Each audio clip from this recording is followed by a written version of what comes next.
नमस्कार मेरे दोस्तों, मेरा नाम ओपेल है, founder and general secretary of Opel Ummeed foundation. आज मैं आपके सामने एक नए टॉपिक के साथ उपस्थित हूँ, diet during chemotherapy. Video start करने से पहले मैं आपको अपना एक्सपीरियंस बताती हूँ। जब मुझे कीमोथेरेपी हो रहा था, मुझे बहुत ज़्यादा साइड इफ़ेक्ट्स हो रहे थे। पहला तो ड्रूलिंग, मुझे 24 घंटे मेरे मुंह से सलाइवा निकलता रहता था, चाहे मैं सो रही हूँ, जगी हूँ। मुझे एक छोटा सा डस्टबिन हमेशा अपने पास रखना होता था। अगर मैं एक कमरे से दूसरे कमरे में भी जा रही हूँ तो डस्टबिन मुझे कैरी करना होता था।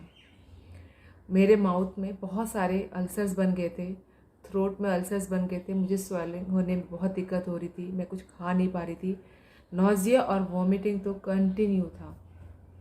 During that period also I took care of my diet and my health, ताकि मेरा TLC डाउन ना हो, मुझे कोई दूसरा इन्फेक्शन कैच ना करे। इन सब बातों का ध्यान रखते हुए मैंने अपनी डाइट पे भी बहुत ध्यान रखा। अब बात करते हैं हमें डाइट के दौरान क्या नहीं लेना चाहिए।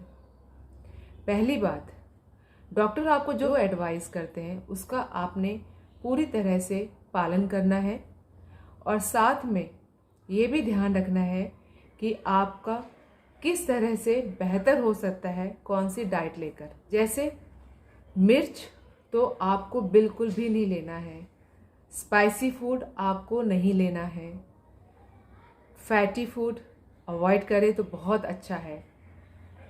जितने भी रॉ फूड होते हैं लाइक कुकुम्बर, अनियन, टमाटो, जो सैलेड के रूप में यूज़ होते हैं, वो आपको नहीं लेना है। मेरे डॉक्टर ने तो मुझे मिल्क और कर्ड भी लेने के लिए मना किया था। वैसे मैंने और भी पेशेंट से बात किया था, उनके डॉक्टर्स ने मना नहीं किया था। तो इट्स अप टू यू, आप उस वक्त क्या डिसाइड करते हैं, क्योंकि कभी कभी मिल्क से लूज मोशंस ज़्यादा हो जाते हैं। मेरे डॉक्टर ने मुझे चिकन वगैरह जितना भी नॉनवेज है वो फूड लेने के लिए मना किया था। जो माइक्रोवेव होता है उसको भी यूज़ करने के लिए मेरे डॉक्टर ने मना किया था उस वक्त। आम भी खाने के लिए मना किया था, फ्रूट्स में अमरूद नहीं खाना था, और जितने भी पतले छिलके वाले फ्रूट्स होते हैं मोस्टली उसको लेने के लिए मना किया था, और रॉ फूड तो बिल्कुल बंद करने के लिए बोला गया था। अब आते हैं हमें क्या खाना चाहिए। आप ड्राई फ्रूट्स रात को सोक करके मॉर्निंग में ले सकते हैं। आप सबसे पहले ड्यूरिंग कीमोथेरेपी ये चेक करें कि आपको खाने में क्या आनंद आ रहा है, आपको क्या अच्छा लग रहा है, तो आप उस खाने को खा सकते हैं।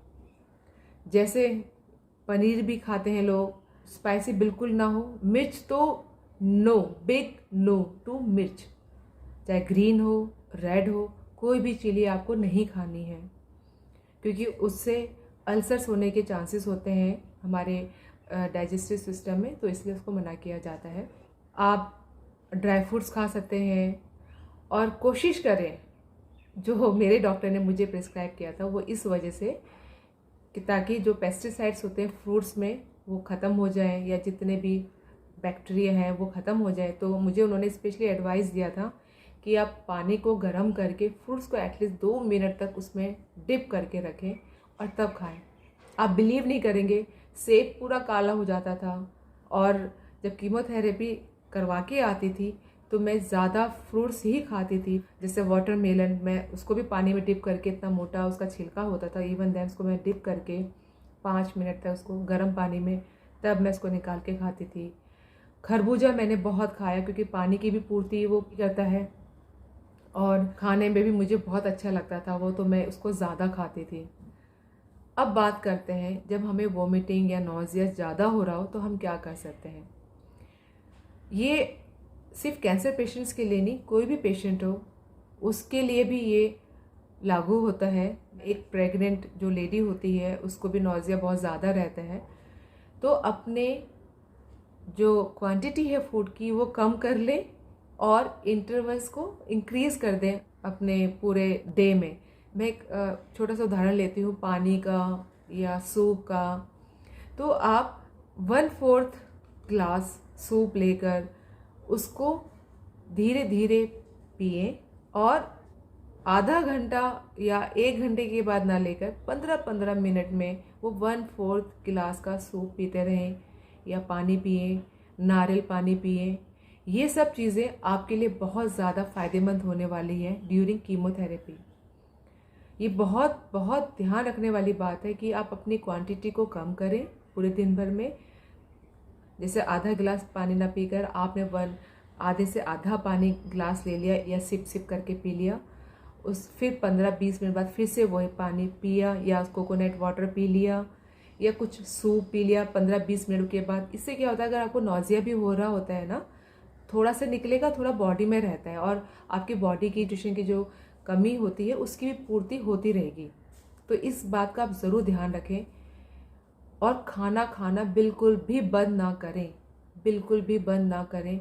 वो इसलिए क्योंकि अगर आप खाना खाना बंद कर देंगे तो इम्यूनिटी तो कम हो ही जाती है, वीकनेस भी बहुत हो जाएगी, दूसरे इन्फेक्शन कैच करने के बहुत बहुत ज़्यादा चांसेस हो जाते हैं। कुछ मिथ्स हैं डाइट को लेकर जो मैं आपके साथ शेयर करना चाहती हूँ। जैसे शुगर बिल्कुल नहीं लेनी। अब ये तो कोई साइंटिफिक स्टडी इस तरह के कोई है नहीं कि शुगर लेने से आपको कैंसर होता है। बट अगर आप शुगर नहीं लेना चाहते, वाइट शुगर ना लेके आप गुड़ ले लीजिए, क्योंकि मीठा ब्रेन के लिए बहुत ज़रूरी होता है। गुड़ की शक्कर होती है, वो आप थोड़ा सा ले सकते हैं। ओब्वियसली सॉल्ट ज़्यादा मात्रा में नहीं लेना चाहिए, बीपी हाई होने के चांसेस ज़्यादा रहते हैं, तो वो भी आपको ध्यान रखना है। कुछ मिथ ऐसे भी हैं कि जब कीमोथेरेपी ओवर हो जाती है तो आपको दूध नहीं लेना। हाँ, आजकल दूध जो है प्योर फॉर्म में नहीं है, लेकिन जैसे भी आजकल कुछ ऐसे डेयरी है जहाँ से प्योर गाय का दूध, भैंस का दूध भी मिलता है, वो आप चेक कर लीजिए। बकरी का दूध इवन लोग प्रेफर करते हैं लेना, तो आप ले सकते हैं क्योंकि इससे कैल्शियम भी मिलता है। और अगर आपको ज़्यादा तकलीफ़ हो रही है कुछ इस तरह से, लैक्टोलोज से आपको एलर्जी है, तो आप अपने डाइटिशियन से कंसल्ट करके आप मिल्क को ले सकते हैं। माउथ अल्सर्स बहुत कॉमन प्रॉब्लम है ड्यूरिंग कीमोथेरेपी। वो बहुत सारे पेशेंट्स को हो ही जाती है, तो उस वक्त आपको बहुत ख़ास ख्याल रखना है। आप पतली पतली खिचड़ी ठंडी करके ले सकते हैं। प्लेंटी ऑफ फ्लूइड्स आप बहुत लीजिए उस वक्त। खाने को बिल्कुल बंद ना करें। आपको जो भी खाना है उसका आप लिक्विड फॉर्म बनाकर ले सकते हैं। जैसे मैंने आपको बताया, हर 15 मिनट में क्वांटिटी कम करके आप धीरे धीरे लेते रहिए। और अल्सर्स के लिए डॉक्टर से कंसल्ट करिए। कुछ जेल फॉर्म आता है जो आपको माउथ के अंदर लगाने होते हैं, कुछ टैबलेट्स आती हैं जो आपको खानी होती हैं। ये इससे वाकई में काफ़ी फ़ायदा होता है। मुझे भी बहुत ज़्यादा अल्सर्स हो गए थे, कुछ खाया नहीं जा रहा था, लेकिन सच कह रही हूँ मैंने खाना बंद नहीं किया था। मैं थोड़ा थोड़ा लेती ही रहती थी और फ्रूट्स में ज़्यादा खाती थी। अनार की तो शक्ल ही बिगड़ जाती थी, बहुत काला हो जाता था, लेकिन उसका जूस वाकई में बहुत फ़ायदेमंद होता है। अगर आप लोग उस वक्त ड्यूरिंग कीमोथेरेपी, तो आपका HB बना रहता है। तो इन सब बातों का आप ध्यान रखिए। अगर आपको किसी भी तरह की कोई प्रॉब्लम है तो डॉक्टर से ज़रूर कंसल्ट करिए, अपने डाइटिशियन से भी कंसल्ट करिए। और ऐसा मत सोचिए कि मेरा मन नहीं कर रहा, मुझे भूख नहीं लग रही, आप वोमिट करके आते हैं, फिर से खाइए, खाना मत छोड़िए। मैं कीमोथेरेपी करवा के आती थी, बहुत ख़राब हालत होती थी, लेकिन फिर भी वो थोड़ा थोड़ा कहते हैं 2-4 चम्मच तो खाती ही खाती थी। कोशिश करिए, तभी आप खड़े हो पाएंगे, इम्यूनिटी बरकरार रहेगी, थोड़ी बॉडी में स्ट्रेंथ आएगी, ताकि आप नेक्स्ट कीमो के लिए रेडी रहिए। और TLC इसमें डाउन होने के बहुत ज़्यादा चांसेस होते हैं। उसके इंजेक्शन्स भी आपको लगते होंगे, उसकी वजह से बॉडी एक और वो जो बैक एक है ना, वो तो बहुत सीवियर होता है। तो घबराइए मत। ये सारे लक्षण, ये सारे साइड इफ़ेक्ट्स कीमोथेरेपी ख़त्म होते ही एकदम से छूमंतर हो जाएंगे, आपको पता भी नहीं चलेगा। जब ये कीमोथेरेपी का 6 मंथ्स का ड्यूरेशन ख़त्म हो जाता है, आपके नेल के कलर चेंज हो जाते हैं, ये सब ख़त्म हो जाएगा। मैं अलग से एक वीडियो बनाऊंगी कि क्या क्या साइड इफ़ेक्ट्स होते हैं कीमोथेरेपी से, इस पे हम बात करेंगे। यदि आपको किसी भी तरह की कोई क्वेरीज़ हैं तो आप प्लीज़ मुझे कमेंट बॉक्स में ज़रूर लिखें और मेरे से जुड़े रहिए, ताकि मैं नई नई वीडियो जो बेनिफिशियल है हम सबके लिए बनाती रहूं और मुझे ऐसे ही एंकरेजमेंट मिलता रहे। इसी के साथ आप खुश रहिए, स्वस्थ रहिए। बहुत बहुत धन्यवाद। Thank you.